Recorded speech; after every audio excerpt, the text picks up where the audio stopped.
Dan Wickert at Emmanuel Lutheran Church in Granbury, Texas. Today we are looking at the 9th chapter of the Gospel of Luke, verses 51 through 56.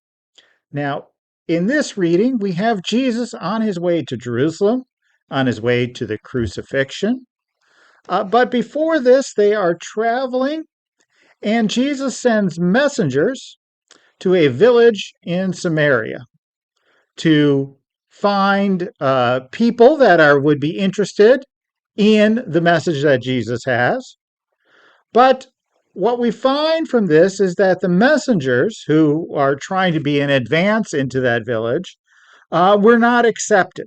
Now, keep in mind that Samaria and people from Judea were not at a place where they would see eye to eye. They had different ideas of worship. They had a lot of historical baggage. And Jewish people, as we see in other parts of the gospel, would often avoid Samaria and go around it. So this was not terribly surprising. What is interesting is that James and John, when they saw that the messengers were sent away, they asked Jesus, should we command fire to be called down from heaven and to consume this village and to destroy it? Now, Jesus does not discuss this with them, as far as we know. He turned and rebuked them. Now, what he said in that rebuke is not recorded here in Luke, but we don't imagine, from the way Luke's explaining it, that they had a long discourse of why this was bad. Jesus just rebuked them and told them this is not what we do as followers. Now, James and John wanted to call fire down from heaven to destroy the enemies. I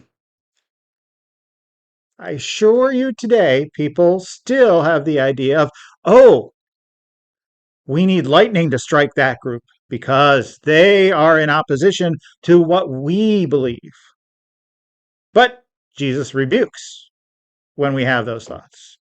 And Jesus is still rebuking us. And something else for us to think of deeply these days.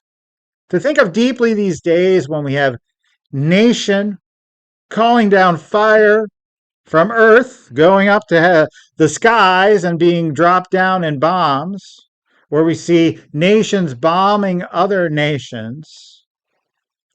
How would Jesus rebuke these nations? And what can we do as followers of Christ in order to promote a more peaceful resolution to the problems we have in our world between nations?